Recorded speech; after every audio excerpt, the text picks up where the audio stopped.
Today on UI7 Newsbreak, a campus in Oregon reopens after the shooting last Thursday. And sexual assault continues to be a problem on college campuses. Plus, a local festival gives back to the community. Your UI7 Newsbreak starts right now.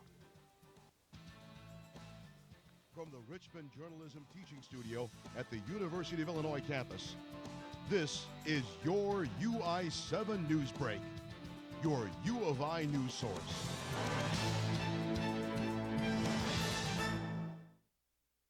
Hello, welcome to UI7 Newsbreak. I'm Claire Lavazorio. And I'm Joey Gelman. A campus community in Oregon is starting to rebuild after a mass shooting. The Umpqua Community College reopened Monday in a limited capacity. Cassidy Williams has more on how the school is recovering. The campus of Umpqua Community College is taking the first steps in returning to normalcy. The school is now open for students, faculty, and staff to get the belongings they left behind while running for their lives. On October 1st, 9 people were killed in yet another campus shooting. Counselors will be available at the school for anyone who needs someone to talk to. We want to make sure that the students are taken care of in a comfortable setting. The weekend was filled with vigils and survivors sharing their stories. Churches are keeping the doors open for everyone. Christian, non-Christian, we don't care who you are. You're welcome to come, and if you need to talk, you need someone to cry on, you need someone to pray with you, we're going to be there for you. Classes will resume at the college on Monday. Cassidy Williams, UI7 News. Mass shooting concerns aren't the only issues plaguing colleges across the country. Sexual assault has become a topic of much discussion. For more on this issue, we have Alex Ortiz in the studio. Thank you, Claire. Sexual assault is a big problem on college campuses, and the U of I is no different. There are efforts to try to bring awareness and information about sexual assault to the campus community. The Center for Disease Control reports that nearly 1 in 5 college-age women will experience a sexual assault. That is why U of I students and staff are working to help solve an issue that touches so many people. Students like senior Cassie Carter believe education is the answer, especially when it comes to reporting cases. One of my friends was actually sexually assaulted, and then I had no idea how to handle it, so I was kind of just lost. Carter became a facilitator for FICARE, the first-year campus acquaintance rape education workshop. Through FICARE, the university hopes to teach students how to prevent and report sexual assaults. And more organizations like the Women's Resource Center are trying to provide students with as much information as possible so that more incidents are reported. I guess if a friend comes to you and says that they've experienced sexual assault, some important things to let them know is that you believe them and that what happened isn't their fault. Survivors of sexual assault are also able to speak confidentially to a number of resources on campus. These include the Women's Resource Center, the Counseling Center, and McKinley Health Center. It is also important to preserve evidence as it is best collected within 96 hours of the incident. Seeking medical attention as soon as possible can also help with collecting evidence as well as addressing concerns of pregnancy or sexually transmitted infections. It could literally happen to anyone, and it's such a big thing because people don't realize that, and they don't take the knowledge and the resources that we give them as seriously because they're just so adamant that it's never going to happen to someone they know or to even them. So if you want more information on what other resources there are for reporting and preventing sexual assaults, you can visit wecare.illinois.edu for more. Back to you guys. Thanks, Alex. A new program in Champaign County is trying to reduce crime in the area. Champaign County Crime Stoppers has trained police professionals to take crime leads from the public. You can submit tips to the hotline at 373-TIPS or visit ChampaignCountyCrimeStoppers.com. Rewards for a tip from the community can be as much as $1,000. All tips given are anonymous. Many police officers receive their training from the University of Illinois Police Training Institute. But without a state budget, the institute may begin to see negative effects. Jimmy Jackson has more. The University of Illinois Police Training Institute is one of the primary police institutes in Illinois that gets recruits from all over the state. Although the lacking state budget has had no immediate effects on enrollment at the institute, Director Michael Schlosser says it could have some immediate effects on the future. Yeah, our revenue, our funding source comes primarily from recruit tuition. So, with the more recruits we have, obviously, the more tuition we have coming in to to run our program. Schlosser says their money comes from the state budget, but is a self-sustaining organization within the university that does not get extra funds. And that revenue comes from the Illinois Law Enforcement Training and Standards Board, which their money comes from the state. So indirectly, our money is coming from the state budget. We have 83 recruits, and that's a high number for us. So it hasn't really affected our recruits coming in. It hasn't really affected our training so far. As we move forward, if we wait too long before this budget is passed and we start getting our funding in, then there's going to be a lot of uncertainty. Schlosser says that the Institute recruits feed into Urbana-Champaign and campus police. If something happens to where we're not able to continue training, at least even temporarily, then they're not able to train their new officers and keep their officers or their departments up to full staff. In an effort to reach out to officers and recruits of the Police Training Institute, I was declined and told that they are not allowed to speak to media without approval from their departments. The director of the Police Training Institute says that he has been to the state capitol to stress the importance of funding for the Police Training Institute and says that how a lack of a budget will affect enrollment in the future. From your UI7 Newsbreak, this is Jimmy Jackson. A local apartment complex is without on-site parking after a company goes bankrupt. Champaign's luxury apartment complex called Here excited tenants with the promise of a fully robotic parking valet system. But when tenants moved into Here in August, they were given other parking information. Here tenant Tom Jaworski says he was informed on move-in day that he would not have a parking spot at Here. They said the parking would be done by September 1st. Then when I went to go check on them later on, they said it was like, we honestly don't know. A few weeks later, I read in the news that the company that was supposed to build the parking system, Boomerang Systems, filed for bankruptcy. Jaworski says Here told tenants it will be going to bankruptcy court to get Boomerang Systems to hand over software needed to use the robotic parking system. In the meantime, Here tenants have temporary parking spots at several spots around campus.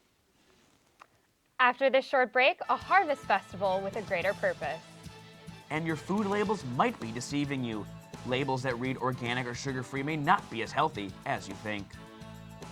The next 30 seconds can save you a lot of money. Just do your laundry in cold and stick to full loads. Auto-sleep your computers. Plug your gadgets in a power strip and switch it off when you're done. Headed out? Turn back your thermostat by 10 degrees. And drive sensibly. The more energy you save, the more money you save. Find other great tips at energysaver.gov. So good to see you guys. So, what's up? Oh, we finally bought a place. Holy cow. You seriously have enough saved to do that? We've been putting a little aside each month. Jeez, at the end of the month, we have nothing left to save. Yeah, I have no idea where it goes. Well, you're spending a lot on...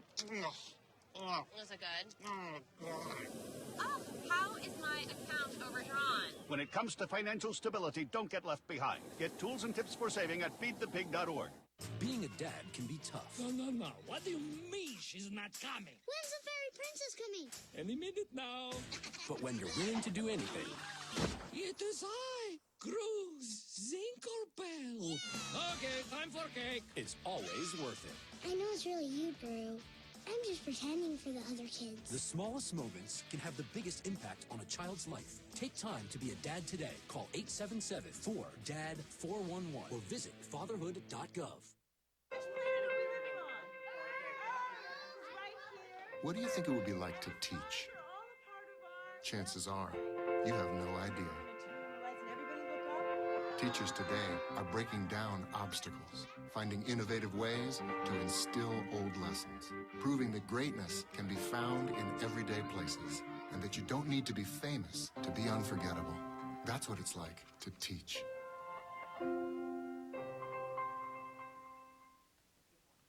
For the past 4 years, Urbana's St. Matthew Lutheran Church has worked with the Sola Gracia Farm to make a difference in the local food ministry.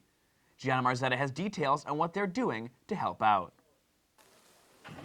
The temperature drop and gusty winds this weekend weren't enough to keep members of the community away from the 4th annual St. Matthew Harvest Fest on Sunday.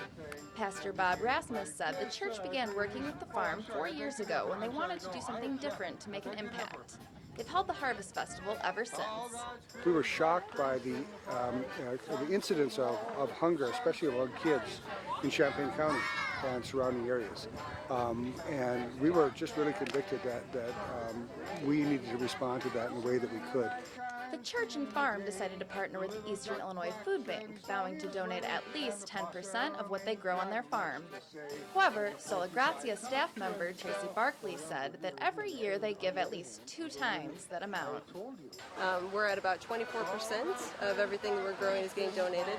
So that's what we're here to celebrate. We're also here to recognize all the hard work that's put in by our staff and volunteers. The celebration was filled with good food and music, pumpkin painting, and even an obstacle course, not to mention good company.